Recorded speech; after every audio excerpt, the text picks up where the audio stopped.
A presença do Senhor é notória nesse lugar.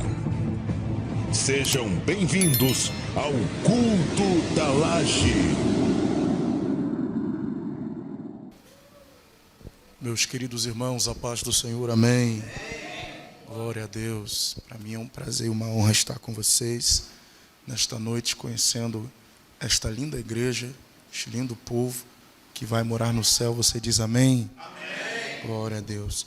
Se você tem um exemplar da Bíblia Sagrada, por favor, livro do profeta Ezequiel, capítulo de número 37, para a nossa meditação.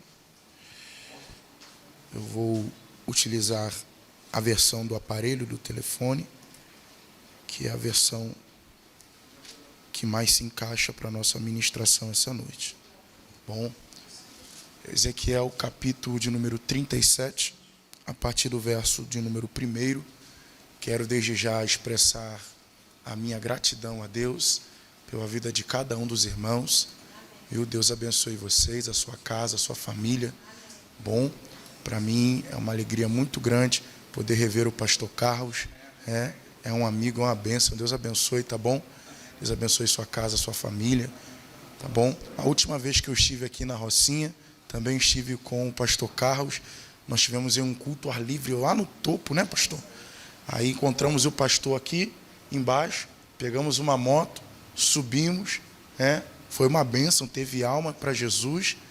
Aí na volta o pastor falou assim: não, a gente não vai de moto, não, a gente vai descer a pé. Irmão, vamos descer evangelizando, orando. Irmão, nós descemos, mas quando chegou aqui embaixo eu já não tinha mais perna. Eu já não tinha mais perna.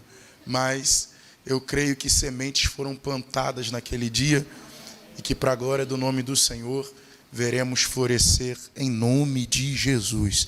Sou grato a Deus pela vida do pastor Carlos, pelo homem de Deus que ele é, tá bom? Pela simplicidade, tá?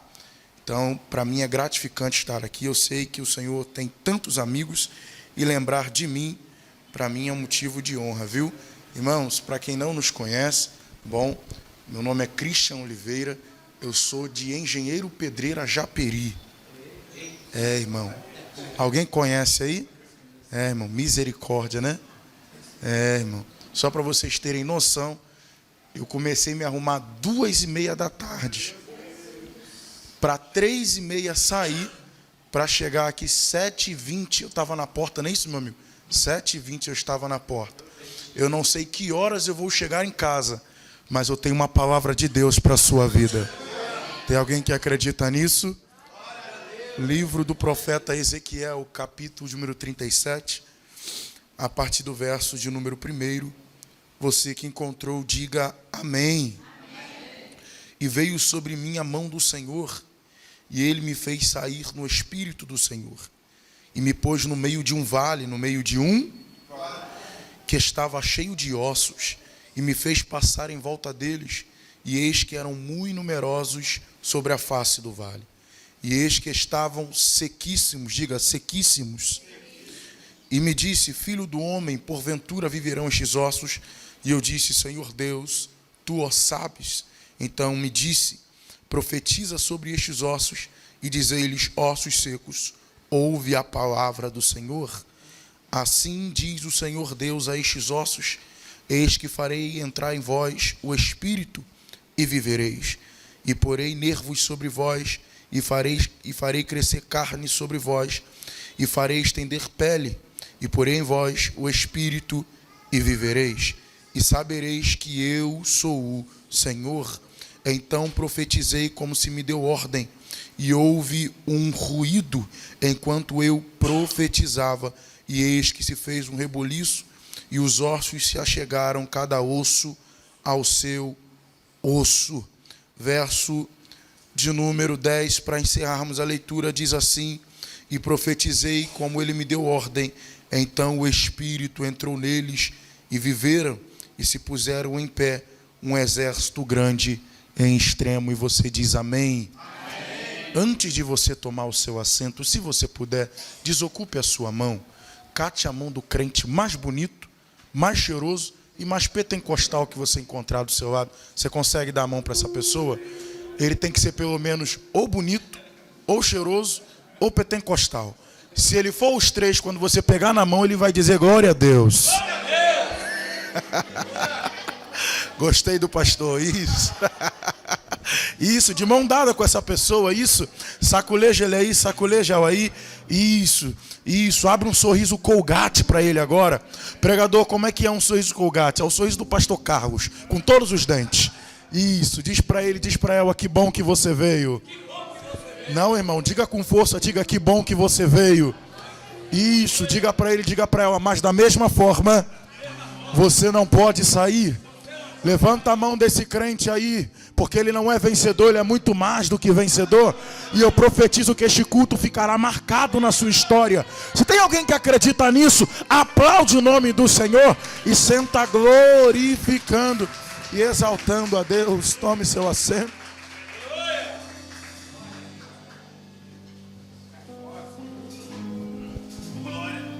Aleluias.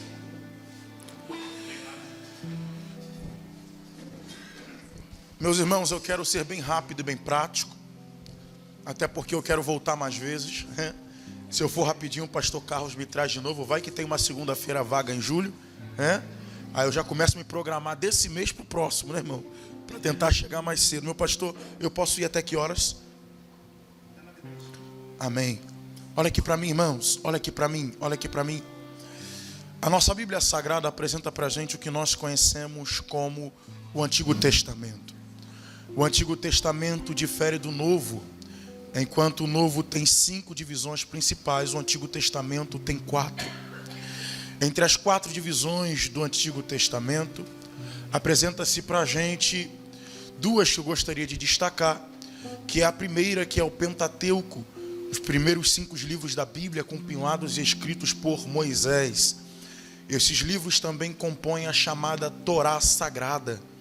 Estes livros aqui datam o início, a origem, o princípio da humanidade, da criação, que é o livro de Gênesis. Também tem o livro de Êxodo, que atrai a atenção pela biografia de Moisés, que é o livro que marca o período de saída, o período em que Israel sai da chamada terra egípcia e então vai percorrer um trajeto até chegar a Canaã, que é a terra da promessa. Esses 2 livros apresentam para a gente o princípio e a promessa. O princípio e a promessa. É isso que atrai a atenção de todo leitor da Bíblia Sagrada. Porque o princípio mostra para a gente que tudo que foi feito por Ele. Tudo que foi feito pelo poder dEle. Tudo que foi feito pela decisão dEle. E olha o que é lindo, mesmo sendo tudo feito por Ele, para Ele são todas as coisas. E mesmo tudo sendo para Ele, ainda assim, nós não sendo merecedores, Ele nos faz uma promessa. E não só faz uma promessa, como Ele a cumpre. Eu gosto e amo isso em Deus, porque Ele não tinha motivo para nos prometer nada. Ele já fez uma terra que não é para Ele, é dele, mas não foi feita para Ele. Ele faz uma terra feita para nós, porque aqui estamos. Deus não precisa da terra, Deus não depende da terra, mas Ele constrói a terra para que pudéssemos morar nela. Nós não somos dependentes, ou melhor, independentes. Nós somos totalmente dependentes da mão dEle. Quando entendemos que Ele é um Deus que no princípio fez tudo, e entendemos que Ele ainda assim nos fez promessas, começamos a conhecer um pouco do Deus a qual adoramos. A segunda divisão que atrai a minha atenção são os livros proféticos do Antigo Testamento. Por que, pregador? Porque os livros proféticos pairam dentro de uma linha profética, logicamente, mas apresenta para a gente também algumas experiências de vida. Cada um desses homens, que vai de Isaías a Malaquias, apresentam não só a profecia, mas a experiência deles com o Deus da profecia.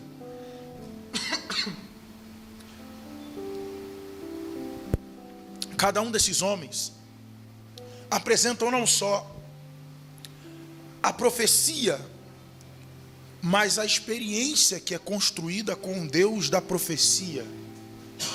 Porque estamos vivendo em um período muito caótico, meu pastor, em que as pessoas estão atrás da profecia, mas não querem relacionamento com o dono da profecia. Querem a promessa, mas não querem relacionamento com o dono da promessa. O problema aqui não é a promessa que Deus faz, pois Deus é fiel para cumprir. A Bíblia diz que Ele não é homem para que minta, e nem filho do homem para que se arrependa. Ele é fiel. A epístola de Tiago diz que sobre Ele não há sombra de variação ou mudança. Deus não muda. Ele é o mesmo ontem, hoje e permanecerá eternamente o mesmo. Então o problema aqui não é a promessa, porque Deus faz a promessa e o povo chega na promessa. A terra é Canaã, uma terra em que a Bíblia descreve como uma terra que mana leite e mel. É uma terra próspera, é uma terra boa, é uma terra linda de se viver. Esta terra, ela é maravilhosa. Olha o que atrai a atenção. Deus permite o povo chegar na terra. Deus cumpre a promessa. Mas o povo vive uma gangorra espiritual. Em um período está bem com Deus, em outro período está longe de Deus. Em um período não falta consagração, em outro período não quer nem saber de culto de libertação. Em um período, culto de oração está presente. Em outro período, pastor, nem aparece na minha casa que eu não quero ir para o culto. É uma gangorra espiritual. São pessoas inconstantes, mas são inconstantes porque ainda não entenderam quem é o Deus a qual serve. Porque quando entendemos quem é Ele, entendemos que somos dependentes dEle. A nossa vida é regida por Ele. Já diz o salmista que o choro dura uma noite, mas a alegria pela manhã virá, irmão. Olha o que é lindo. Por que virá? Porque é certo de chegar. Porque Deus está no controle. Nada foge do controle de Deus. Mas o que atrai a minha atenção é o período em que o profeta Ezequiel é levantado. Um período de cativeiro, um período de tristeza, um período literalmente de de tratamento de Deus com a nação, com o reino de Judá. Porque o Senhor está tratando o povo, porque o Senhor está trazendo o povo para dentro desse período de cativeiro, porque o povo estava na promessa, o povo estava em Canaã, mas se distanciou do Deus da promessa, a ponto de Jeremias ser levantado como boca.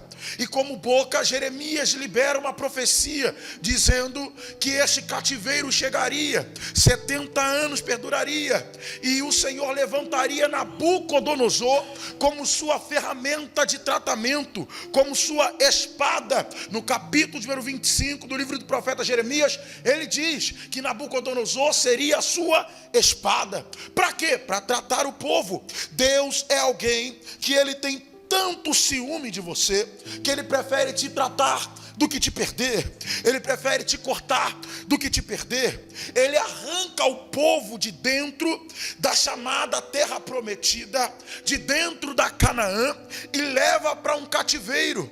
Para quê? Para tratar. Eu não sei se alguém vai conseguir entender isso aqui, irmãos, mas algumas coisas que Deus nos permite passar é para tratar da gente, é para tratar da nossa vida espiritual, é para tratar da nossa vida sentimental. Algumas coisas nós questionamos e perguntamos: Senhor, por que estou passando por isso? Deus está dizendo: eu estou te tratando, eu estou te tratando, eu estou te tratando, eu estou te tratando. Eu quero você você constante, eu quero você firme. Mas olha o que é lindo, irmãos. O Senhor está levando o povo para dentro de uma terra que não é deles, para dentro de uma nação que não é deles. Mas Deus em nenhum momento abandona eles. O processo vem, mas Deus não abre mão de você no processo. A luta vem, mas Deus não abre mão de você na luta. O vento sopra, mas a mão de Deus ainda está contigo nesse vento. Você tem mão para levantar? Eu já quero profetizar isso aqui. Eu estou pregando para alguém que o ano não começou do jeito que queria. Eu estou pregando para alguém que o mês não está do jeito que queria. E a palavra de Deus para alguém ainda é essa: eu estou contigo nessa guerra, eu estou contigo nessa luta. Eu não abro mão de você, não abro. Deus ainda está conosco. Só que Nabucodonosor invade por 3 vezes o reino de Judá. Cada uma das vezes é de forma estratégica, pastor Carlos. Ele tem uma estratégia literal. Olha aqui para mim, porque é muito rápido. Ele tem uma estratégia literal em cada uma das vezes. A primeira vez, meu pastor, ele tem a intenção de levar consigo os cabeças da nação, a referência da nação, os pilares da nação, que é a realeza. Entre esses está Daniel, Misael, Ananias e Azarias. Qual é a intenção de Nabucodonosor? Não é só arrancar da terra prometida. Ele quer que quem foi arrancado da terra prometida abrace o que a Babilônia tem a oferecer. Porque melhor do que te forçar a ser escravo é você aceitar a escravidão. Melhor do que te forçar a se envolver é você aceitar de bom grado estar envolvido naquilo.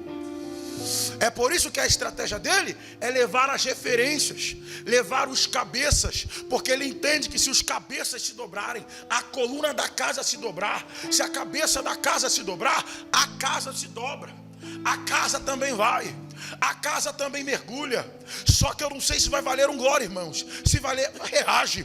No capítulo número 1, verso número 8 do livro do profeta Daniel, diz que Daniel decidiu não se contaminar. Eu repito, ele decidiu não se contaminar. Sabe o que é isso aqui? Isso aqui é posicionamento. Daniel se posicionou. A gente entende nesse versículo que Daniel, Misael, Ananias e Azarias decidiram não se contaminar. Não, olha o texto. O texto diz: Daniel decidiu não se contaminar. E Misael, Ananias e Azarias, quando perceberam que Daniel se posicionou, eles disseram: eu preciso me posicionar também. Porque quando alguém na casa toma posição, a casa também toma posição. Eu não sei se tem alguém para pregar isso aqui, mas Deus está dizendo para alguém: o que eu vou fazer na sua casa vai começar por você. O que eu vou fazer na sua família vai começar por você. O que eu vou fazer no seu casamento vai começar por você. Eu vou mudar a história da sua família. Eu vou mudar a história da sua casa. E o que está dependendo? Só o seu posicionamento. Eu não quero me contaminar. Eu não tenho alguém com glória aí ainda? Tem alguém com aleluia aí ainda? Eu não quero me contaminar. A proposta é boa, mas o propósito é maior. A facilidade parece boa, mas eu sei em quem tenho crido, e maior é o Deus da minha vida do que as propostas que se apresentam. Você tem mão para levantar? Eu vou profetizar isso aqui, irmãos. A Rocinha não é maior do que aquilo que Deus tem para você. O Rio de Janeiro não é maior do que aquilo que Deus tem para você. O Brasil não é maior do que aquilo que Deus tem para você. A proposta é boa, a proposta é real, mas o propósito é maior. O propósito é maior. Eu gosto disso aqui, porque a ideia de propósito está construído dentro daquilo que ele decide, não o que eu quero. Porque se fosse por aquilo que eu quero, pastor, eu não estaria aqui. Se fosse por aquilo que eu quero, eu não estaria aqui. Aonde você estaria, Christian? Se eu pudesse? Na França, Paris, Torre Eiffel. Sei nem se eu falei certinho. Comendo croissant, Eu tenho um grande desejo de ir na França, chegar na padaria e dizer assim: ô padeiro, me dá aí pão francês. Quero saber se o pão francês aqui é o mesmo de lá mesmo. Se eu pudesse, irmão, Flórida, Havaí, conhecer as praias, conhecer, tá entendendo, irmão? Se eu pudesse, eu estava vivendo uma outra vida. Mas não é sobre o que eu quero, é sobre o que Ele quer. E sobre o que Ele quer, eu preciso e necessito passar por alguns processos. É por isso que o Senhor permite a segunda invasão de Nabucodonosor. Na segunda invasão, Nabucodonosor tem uma intenção literal também. Qual é, pregador? Acabar com o culto em Jerusalém. Encerrar o culto em Jerusalém. Por quê, pregador? Porque Nabucodonosor entendeu que tentar fazer os cabeças se dobrarem não deu certo.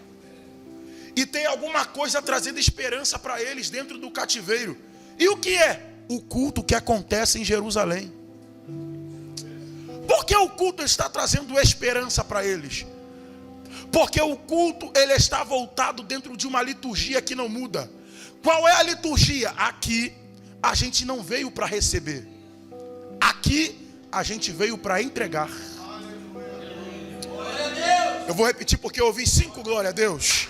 Aqui a gente não veio para receber. Aqui a gente veio para entregar. Aqui quem desce para receber é Ele. Eu não sei se tem alguém entendendo isso aqui, mas Ele está aqui essa noite dizendo: cadê o glória? Cadê o aleluia?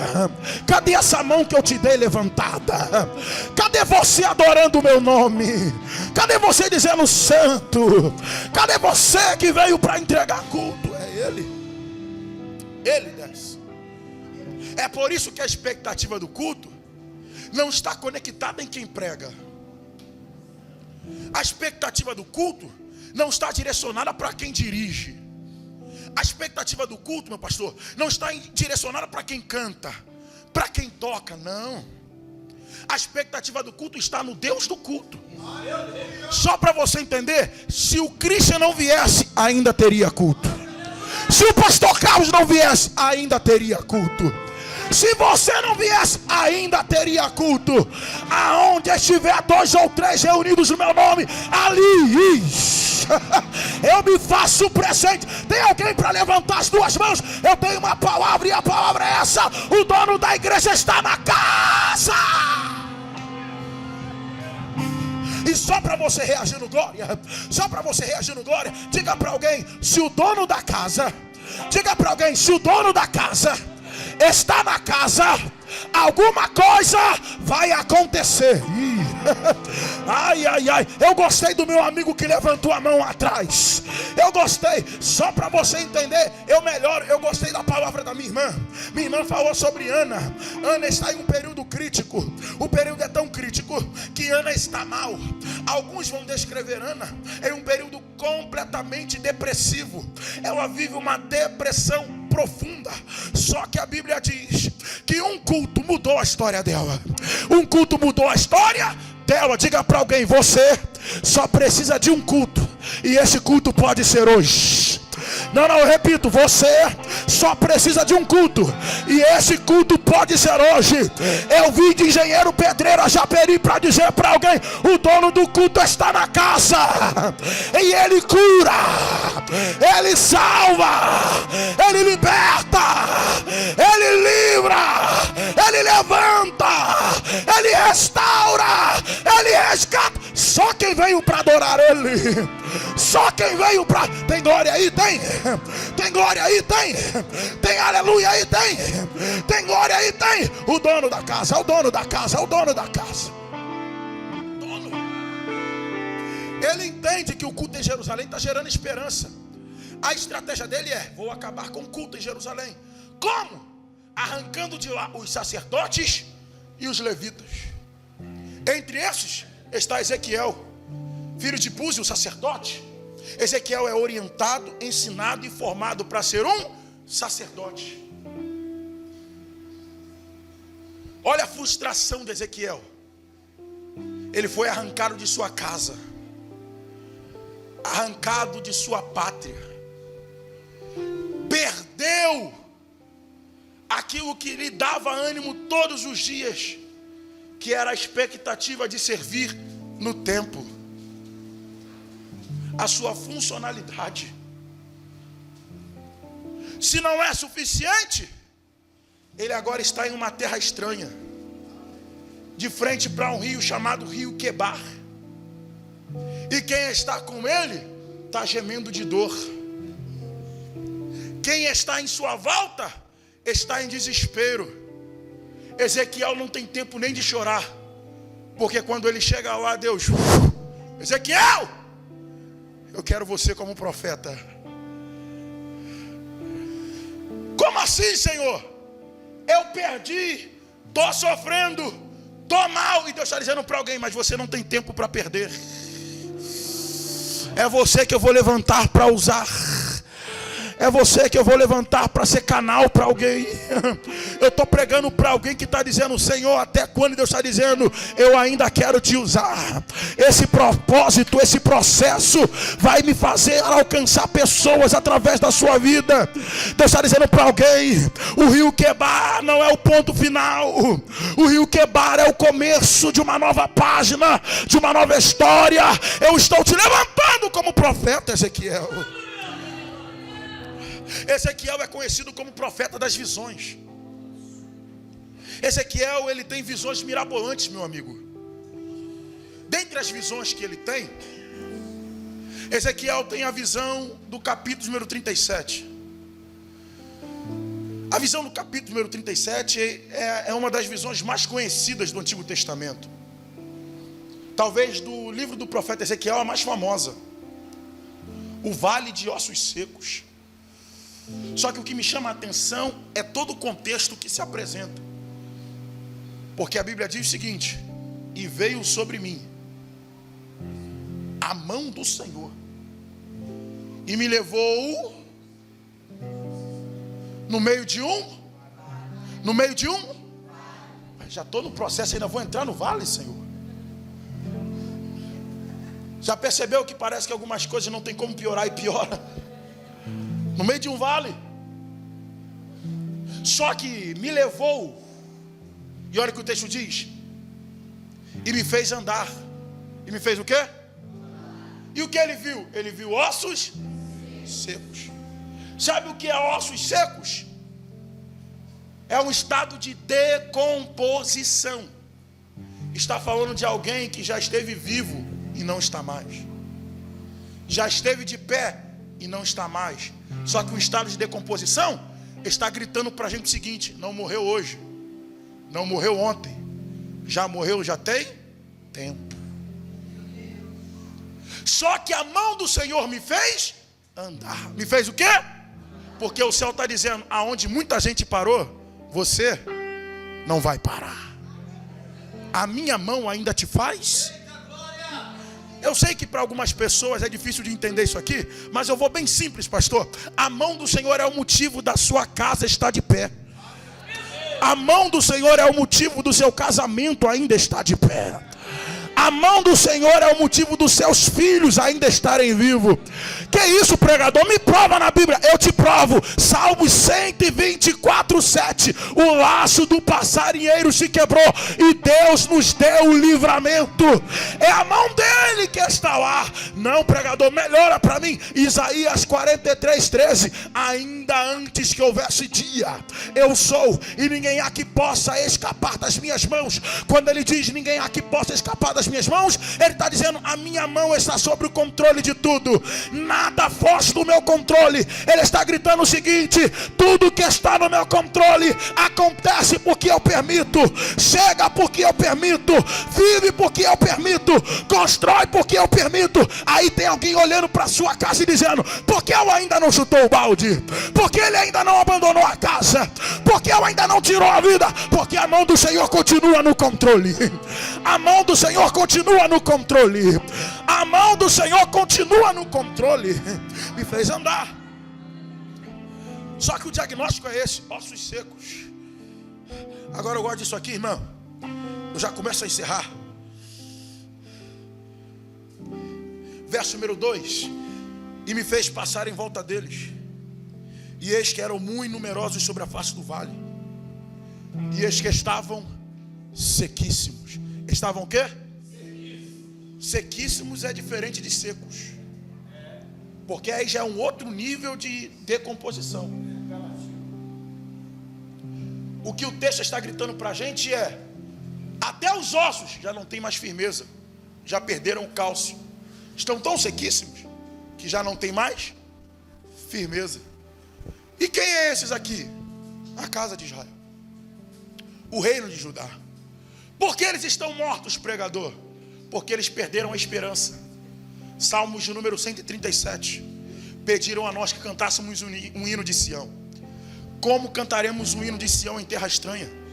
Penduramos as nossas harpas nos salgueiros. Se não tem como adorar, se não tem como entregar culto, se eu não consigo, eu já perdi a esperança. E quem perdeu a esperança, já perdeu a vida. Só que eu não sei se vai valer o glória, irmãos. Ainda há esperança.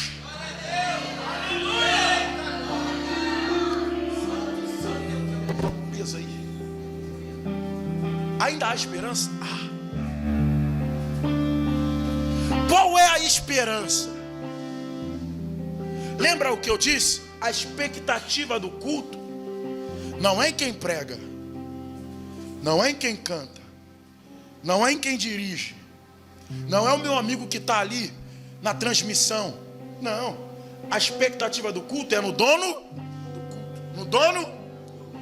Deixa eu contar um segredo para vocês, irmãos. Eu fui criado no meio do círculo de oração. Lá em casa minha mãe sempre dizia: filho não se manda, se mora debaixo do meu teto, quem manda aqui sou eu. A gente não tinha opção. Ela ia para o culto do círculo de oração, pegava na nossa mão, eu e minhas irmãs íamos também. Só que olha o que era interessante no culto do círculo de oração. Lá não tinha instrumento, lá não tinha cantor, lá não tinha pregador de renome. Não. Lá tinha umas irmãzinhas do coque, sabe? Aquelas irmãzinhas que falam Jesus, que bater palma, ela bate palma no tempo errado, que canta o hino, esquece a letra e ela já mistura com línguas estranhas. Só que o culto delas era diferente. Por quê? Não tinha instrumento, não tinha cantor, não tinha pregador, mas tinha Jesus. A expectativa era: Senhor, ouve o nosso culto de oração. Por quê? Porque enquanto estamos aqui, estamos crendo. O quê? Que o Senhor já está operando lá. Você não pegou? Eu melhoro para você. É Deus gritando para alguém: só porque você veio para o culto, ainda há esperança para quem ficou em casa. Ainda há esperança para quem está no beco. Ainda há esperança para quem está na viela. Ainda há esperança para quem foi trabalhar agora à noite. E qual é a esperança? Jesus, ouve o culto da igreja. Ouve o culto. Ouve o culto. Ouve o culto. Oh.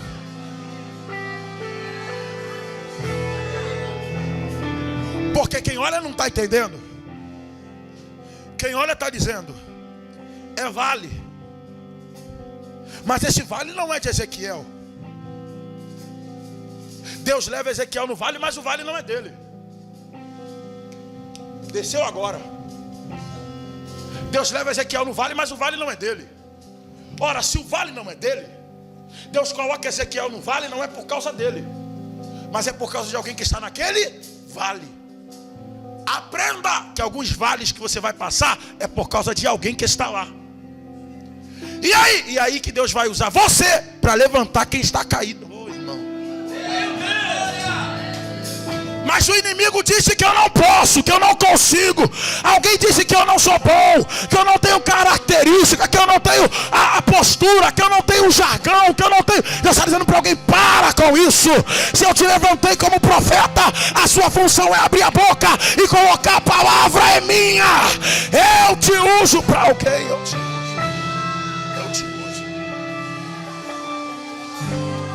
A mente de Ezequiel no vale. Senhor, o vale é de ossos. Olha o que o Senhor diz: Ezequiel, pode reviver? Qual é o seu nome, meu amigo? Alan, pode reviver? Aí eu imagino o Alan, ele dizendo: e agora? O que eu respondo? Porque está morto. E ele está perguntando para mim se pode reviver. Qual é a questão de Deus aqui?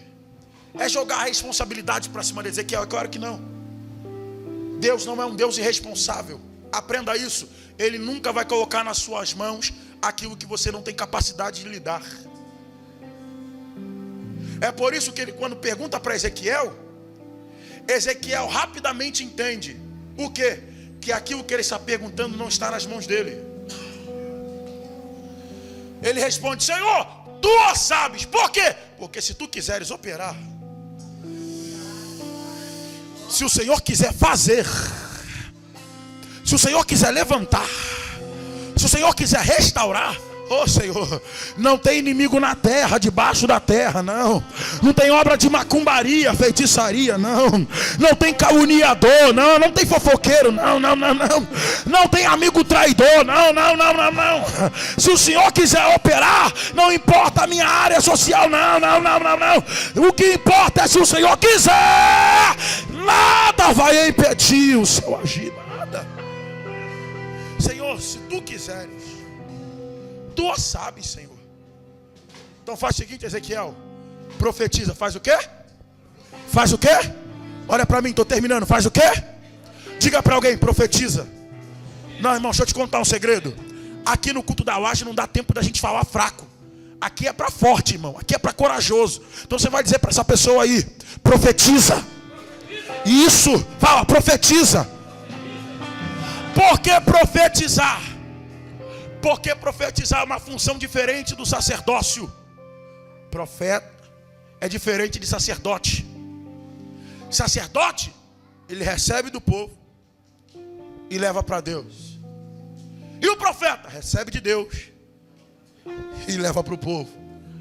Aí Deus está dizendo: Ezequiel, profetiza. E o que é profetizar? É liberar aquilo que os olhos ainda não viram, mas eu acredito que vai acontecer.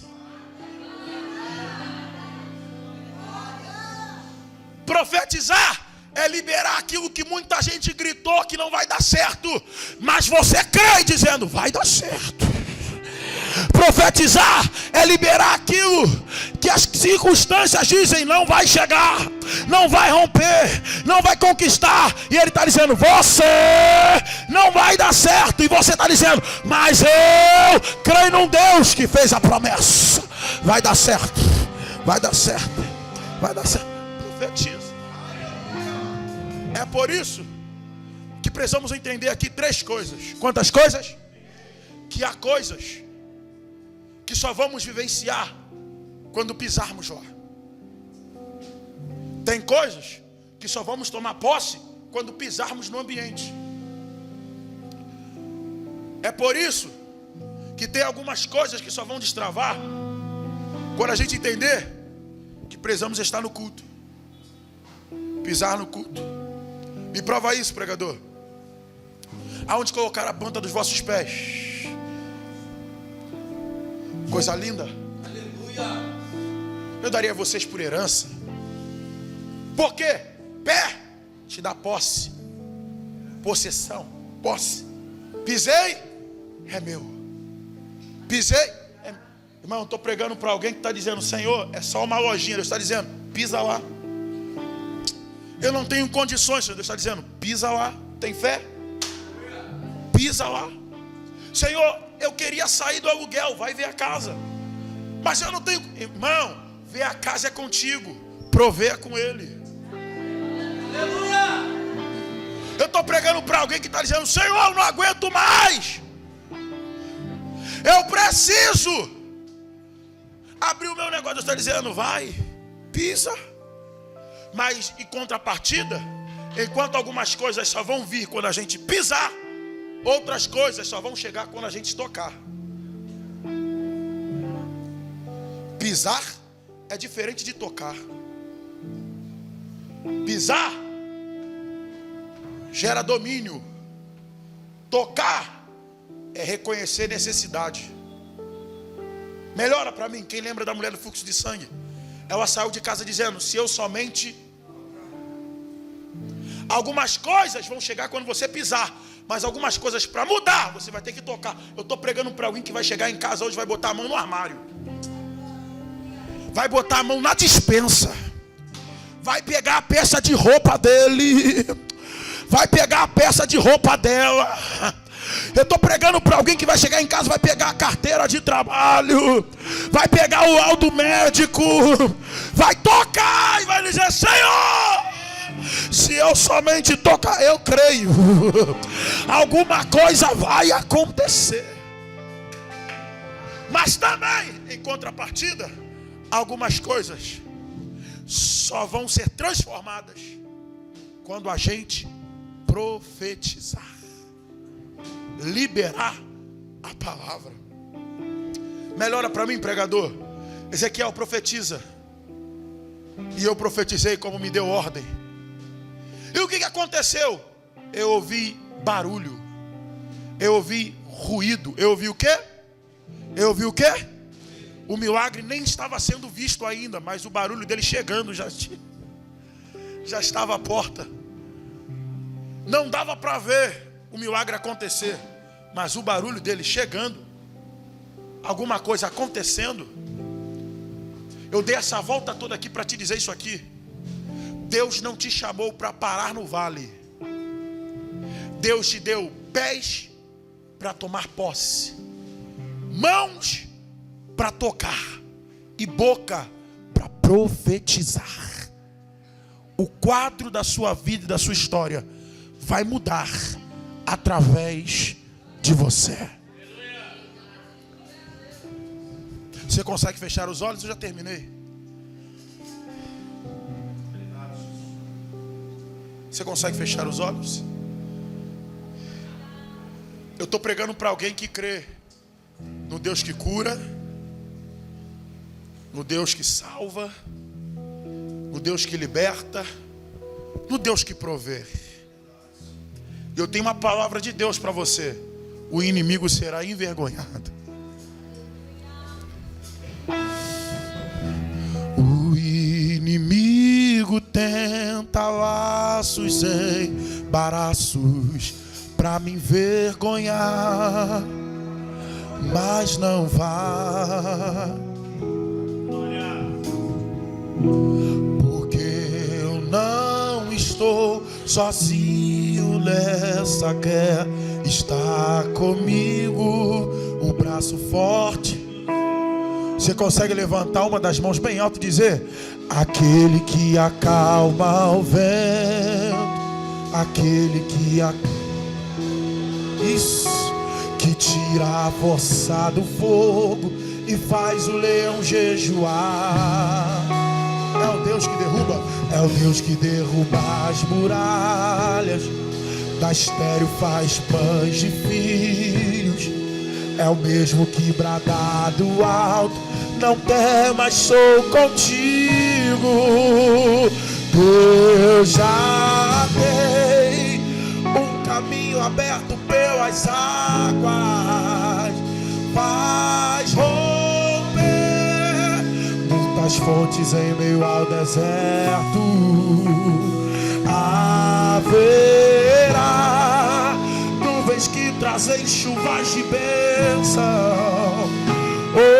Ouça, Deus te dá escape e livramento. Meu pastor, eu posso orar? Posso. Eu queria te pedir para ficar de pé. Fique de pé comigo. Isso.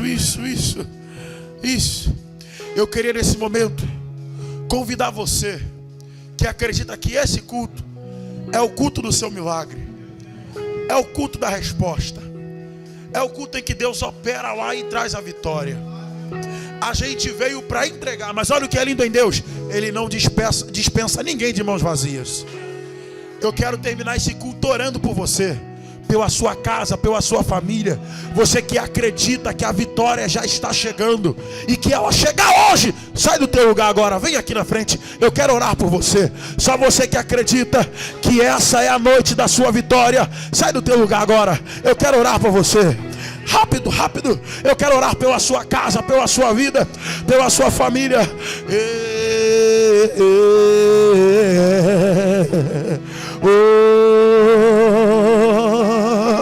Aquele que acalma o vento, aquele que aquieta o mar, que tira a força do fogo e faz o leão jejuar.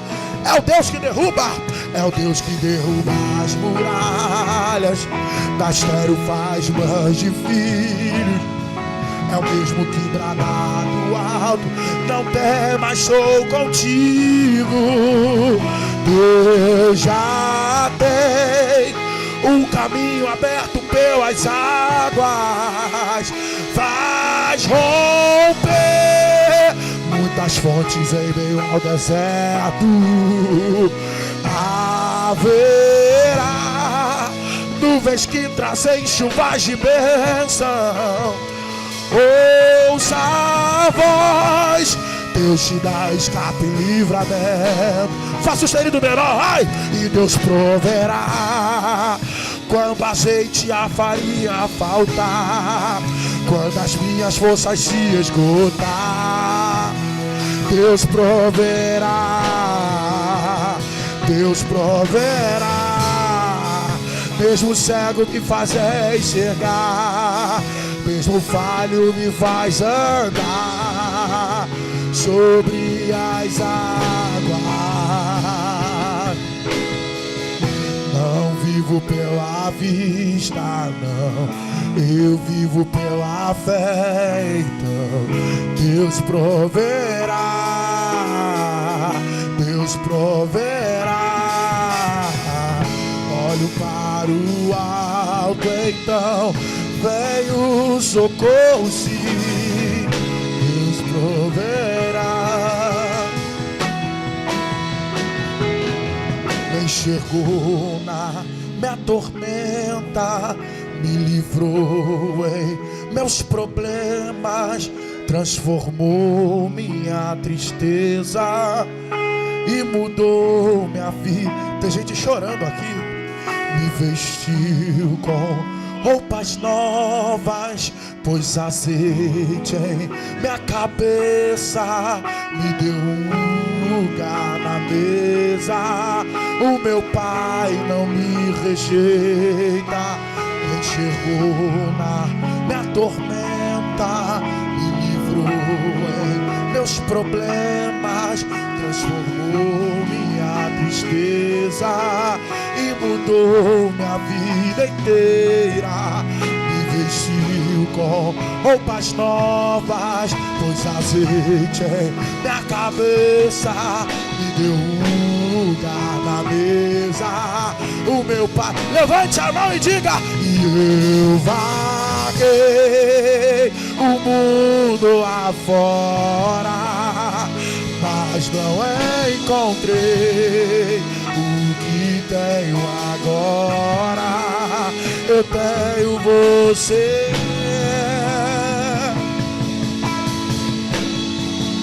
só tenho você. Mas eu vaguei, e eu vaguei o mundo afora, mas não encontrei o que tenho agora. Eu tenho você, só tenho você.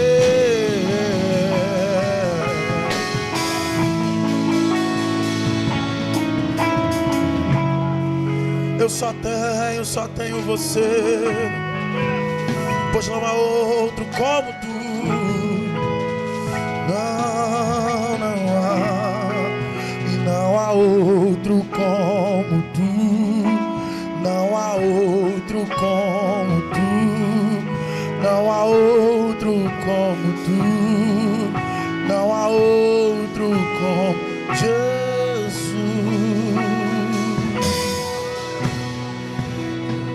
Eu vou orar, mas eu queria conhecer você aqui hoje. Eu vou orar agora, mas eu queria conhecer você aqui hoje, que chegou aqui e está distante dos caminhos do Senhor, ou talvez nunca foi crente, mas está aqui. E Deus está dizendo para você: eu quero mudar a sua vida, eu quero mudar a sua história, mas precisa que você tome posição. O primeiro passo tem que ser seu. O altar te espera. Hoje sou eu pregando, amanhã será eu sentado para te ouvir pregar. O Senhor tem saudade. O altar te espera. Eu queria conhecer você hoje, que quer tomar esse passo de fé, que quer sair daqui hoje dizendo: eu vou viver o melhor de Deus na minha vida. Eu vou viver a totalidade da promessa. Será através de mim que a minha casa será mudada, minha história será mudada. É o primeiro passo, é hoje. Eu queria conhecer você hoje, que quer se decidir por Cristo. Se tem alguém, levante a sua mão, vem aqui na frente, eu quero orar por você. Tem alguém aqui hoje? Tem? Quer hoje? Quer voltar hoje para Ele? Vem cá, meu filho, eu quero orar por você. Isso. Tem mais alguém aqui hoje que quer se decidir por Ele, deixar Ele entrar e mudar a sua vida? Levante a sua mão, eu quero orar por você. Tem mais alguém? Tem mais alguém? Isso, feche os seus olhos, então vamos orar. Coloque a mão no seu coração. Coloque a mão no seu coração. Senhor, em nome de Jesus, a nossa petição aqui, Pai, é nada mais, nada menos que o Senhor venha ter liberdade para trabalhar em nós. Eu creio, Senhor, que há um virar de chaves nessa noite. Senhor, eu creio, Pai, que há vitórias sendo liberadas esta noite. Toda muralha, todo impedimento vai caindo por terra agora.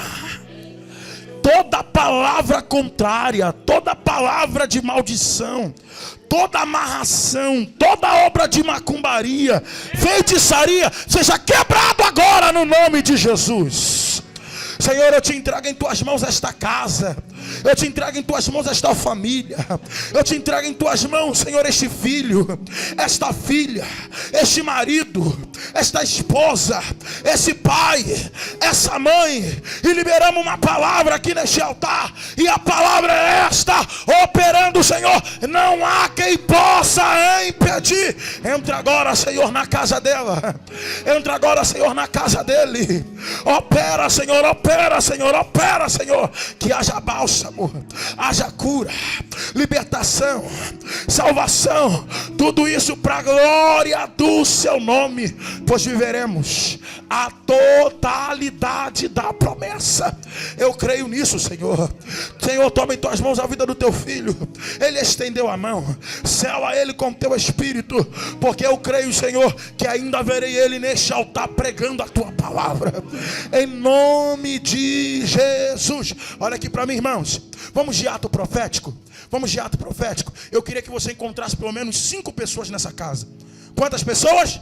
Você vai dar um abraço de crente e vai dizer para ela: a vitória é nossa no nome de Jesus. Você pode? Sai do teu lugar e dá um abraço em alguém e diz: a vitória é nossa no nome de Jesus. E diz: a vitória é nossa no nome de Jesus. A vitória é nossa no nome de Jesus. Mi maior, vamos lá, Mi maior, vamos lá. Quando passares pelas águas, eu estarei contigo, filho. Quando passares pelo fogo, ele não te queimará. Hoje eu estou contigo, filho. Eu estou contigo, filho. Eu estou contigo, filho. Eu estou contigo. E se teu barco parecer que vai naufragar, está balançando pra lá e pra cá, está causando medo em teu coração, está causando dúvida, cadê? Mas olha só quem vem aí.